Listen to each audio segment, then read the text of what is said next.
আসসালামু আলাইকুম ভিউয়ার্স, যারা আপনাদের ভোটার আইডি কার্ডটিকে এখনও করতে পারেননি তারা আজকের এই ভিডিওটা অবশ্যই মনোযোগ সহকারে দেখবেন। আজকের এই ভিডিওতে আপনাদেরকে আমি বলবো কিভাবে আপনি নতুন ভোটার হতে পারবেন এবং নতুন ভোটার হওয়ার জন্য কি কি কাগজপত্র লাগবে এবং কোথায় আপনি জমা দিবেন, জমা দেওয়ার পর কি করবেন, সবকিছু বিস্তারিত আজকের এই ভিডিওতে থাকছে। তো অবশ্যই ভিডিওটা মনোযোগ সহকারে দেখবেন। সো বর্তমানে নতুন ভোটার হওয়ার জন্য আপনারা যারা 2025 সালে নতুন ভোটার হতে যাচ্ছেন, ফেব্রুয়ারি থেকে কিন্তু ভোটার হালনাগাদ শুরু হয়েছে। আপনি চাইলে কিন্তু ভোটার হালনাগাদের যে সময়টা দেওয়া হয়েছিল 5ই ফেব্রুয়ারি থেকে 11ই এপ্রিল, এই সময়ের মধ্যে আপনি কিন্তু আপনার সকল কাগজপত্রগুলো জমা দিয়ে ছবি তুলে আপনি ভোটার হয়ে আসতে পারেন। আর আরেকটা বিষয় হচ্ছে, এখানে আপনার এখানে যে ভোটার হালনাগাদের সময়টা, এখানে এই সময় কিন্তু ভোটার আইডি কার্ডটি করতে একটু টাইম লাগবে।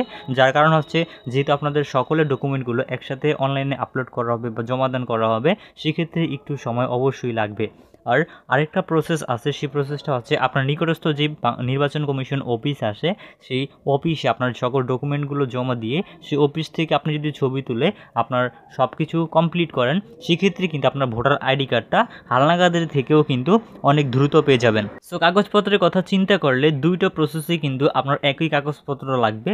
সো কোনোটাতে কম কাগজপত্র হলে হবে না, অবশ্যই একই কাগজপত্র দিতে হবে। সো যাদের একটু হাতে সময় আছে তারা অবশ্যই হালনাগাদে আপনারা ভোটার হবেন। আর যাদের হাতে সময় নেই তারা আপনাদের যে নির্বাচন কমিশন অফিস আসে, সেখানে গিয়ে আপনাদের ডকুমেন্টগুলো জমা দিয়ে ছবি তুলে আপনি ভোটার হতে পারবেন। সো এখন আসি কি কি কাগজপত্র লাগবে নতুন ভোটার হওয়ার জন্য। সো নতুন ভোটার হওয়ার জন্য আপনার বয়স অবশ্যই 18 বছর হতে হবে। সো আপনি যদি বাংলাদেশ নির্বাচন কমিশনে অফিসে গিয়ে ভোটার হতে চান, সেক্ষেত্রে অবশ্যই আপনার 18 বছর হতে হবে। আর আপনি যদি বাড়ি বাড়ি গিয়ে ভোটার হালনাগাদে আপনার ভোটার হতে চান, সেক্ষেত্রে আপনার বয়স 17 বছর হলেই কিন্তু আপনি ভোটার হতে পারবেন। তো ভোটার হওয়ার জন্য সর্বপ্রথমই আপনার প্রয়োজন আপনার জন্ম নিবন্ধন, অনলাইন করা জন্ম নিবন্ধন। অর্থাৎ আপনার একটি অনলাইন করা জন্ম নিবন্ধন অবশ্যই লাগবে নতুন ভোটার হতে হলে, এবং সেই সাথে আপনার পিতামাতার এনআইডি কার্ডের ফটোকপি, তারপরে আপনার ইউনিয়ন পরিষদ অথবা সিটি কর্পোরেশন কর্তৃক একটি নাগরিকত্ব সনদ লাগবে। এরপরে আপনার যদি শিক্ষাগত যোগ্যতা থেকে থাকে, সেই ক্ষেত্রে আপনার শিক্ষাগত যোগ্যতার সনদপত্রগুলোর ফটোকপি দিতে হবে। এসএসসি, পিএসসি, এসএসসি, জিএসসি এরকম যদি থাকে, সেই ক্ষেত্রে আপনার এই সনদগুলো অবশ্যই দিতে হবে যারা শিক্ষিত রয়েছেন তাদের ক্ষেত্রে। আর যাদের শিক্ষাগত যোগ্যতা নেই, সেই ক্ষেত্রে আপনার কিন্তু আপনার এই কাগজপত্রগুলো জমা দিতে হবে না। অর্থাৎ আপনার শিক্ষাগত যোগ্যতা না থাকলে শিক্ষাগত যোগ্যতার সনদপত্র কিছুই লাগবে না। এরপর হচ্ছে আপনার ব্লাড গ্রুপ। আপনার ব্লাড গ্রুপটা অবশ্যই জানা থাকতে হবে। আপনার ব্লাড গ্রুপ যদি আপনি এখনও পর্যন্ত না জেনে থাকেন, সেই ক্ষেত্রে যে কোনো একটা মেডিকেল থেকে আপনার ব্লাড গ্রুপটা অবশ্যই জেনে নেবেন। এরপর হচ্ছে আপনার স্থায়ী ঠিকানা প্রমাণের জন্য আপনার যে কোনো বাসার ইউটিলিটি বিল হলেই কিন্তু হবে, যেমন গ্যাস বিল, পানির বিল, এছাড়া বিদ্যুৎ বিল, অথবা আপনার যদি বাসার ট্যাক্সের রসিদ থাকে, সেই ক্ষেত্রে আপনার ট্যাক্সের রসিদ দিলেও কিন্তু হয়ে যাবে। তো আমি ভিডিওতে যে কাগজের কথাগুলো বললাম, এই সবগুলো কাগজ অবশ্যই লাগবে। কোনো একটা কাগজ যদি আপনার মিস হয়, সেক্ষেত্রে কিন্তু আপনি ভোটার হতে পারবেন না।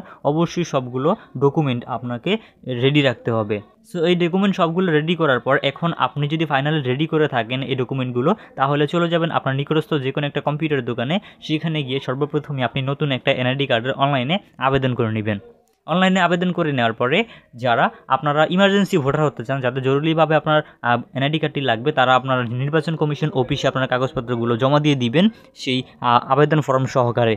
নির্বাচন কমিশন অফিসে জমা দেওয়ার সাথে সাথে আপনাকে ছবি তোলার জন্য আপনাকে বলবে। তারপর আপনি ছবি তুলবেন। ছবি তোলা হয়ে গেলে কিন্তু আপনার আর কোনো কাজ করতে হবে না। এরপর কিছুদিন ওয়েট করলেই আপনি কিন্তু আপনার এনআইডি কার্ডটি হাতে পেয়ে যাবেন অনলাইন থেকে। আর আপনি যদি এই সকল কাগজপত্রগুলো আপনার যদি হালনাগাদে দিয়ে থাকেন, সেক্ষেত্রে আপনি কিন্তু দিতে পারবেন। সেক্ষেত্রে কোনো প্রবলেম হবে না। আপনি হালনাগাদের সেখানেও কিন্তু জমা দিতে পারবেন অনলাইনে আবেদন করে, সেক্ষেত্রে কোনো প্রবলেম নেই। অবশ্যই সেখানে একটু টাইম লাগবে ভোটার আইডি কার্ডটি দেওয়ার জন্য, যেহেতু সবার আইডি কার্ড একসাথে আপলোড করা হবে অনলাইন সার্ভারে। সো অবশ্যই একটু সিরিয়াল মেনটেন করে আপনার যে সময়টা সেটা একটু বেশি লাগবে। যাদের জরুরিভাবে ভোটার হতে হবে তারা আপনারা অবশ্যই নির্বাচন কমিশন অফিসে জমা দিবেন। আর যারা একটু টাইম হলেও প্রবলেম নেই, তারা অবশ্যই আপনার হালনাগাদে দিয়ে দিবেন জমা, তাহলে কিন্তু আপনি এনআইডি কার্ডটি পেয়ে যাবেন। সো আশা করছি আজকের এই ভিডিও থেকে আপনাদেরকে বিস্তারিত বোঝাতে পেরেছি। সো ভিউয়ার্স, এই ছিল আমাদের আজকের ভিডিও। আশা করছি ভিডিও ভালো লাগলে লাইক দিবেন, কমেন্ট করবেন, চ্যানেলে নতুন হলে সাবস্ক্রাইব করে আমাদের সাথে থাকবেন।